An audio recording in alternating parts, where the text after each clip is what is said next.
speech on eulogy for George Floyd. Over to you, Rashmi. Thank you, Anil. Good morning, Toastmasters. Today I'll be giving eulogy for George Floyd. I can't breathe were his last words. On May 25th, George Floyd was pinned down by neck for 8 minutes 46 seconds by an American police officer, Derek, who was having some impulsive behavior. He laid there, fighting for his life, struggling to breathe. Other officers and public just stood there, watched there, and he died. Floyd was born in 1973 in North Carolina. He was a talented athlete who excelled in football and basketball at school. He moved to Minneapolis after serving a prison and was known as a gentle giant who was trying to turn his life around. One of Mr. Floyd's classmates, Daniel Cooper, said he had a quiet personality but a gentle spirit. He's that type of person, if you need help, you can count on him. He was very respectful and hardworking person. In 1990, when he was very young, Floyd became a known rapper under the name called Big Floyd.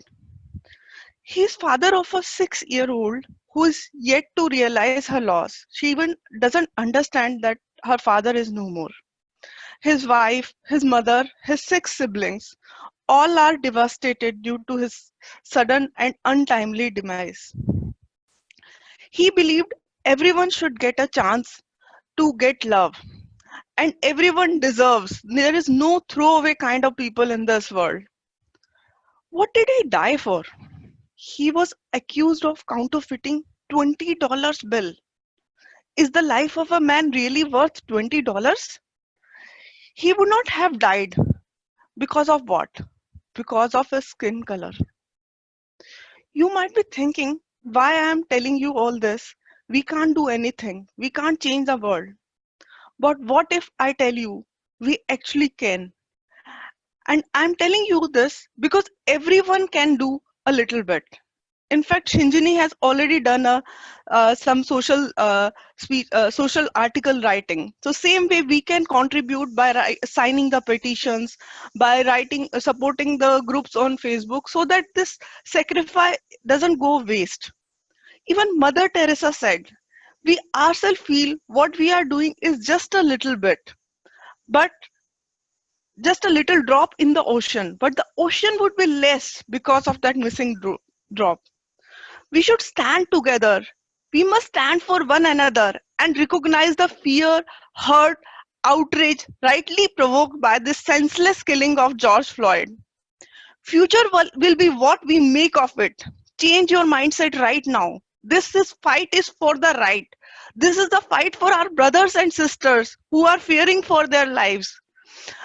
Now I am asking all of you not to let this sacrifice of George Floyd go in vain. As Martin Luther King also said, I have a dream that my 4 children will in one day live in a nation where they will not be judged by the color of their skin, but the content of their character. It doesn't matter who we are, where we come from, the ability to triumph always begins from inside. So, with this, I would like to conclude and say, may the soul of George Floyd rest in peace. May God give his family strength to go through the difficult time. Amen. Thank you.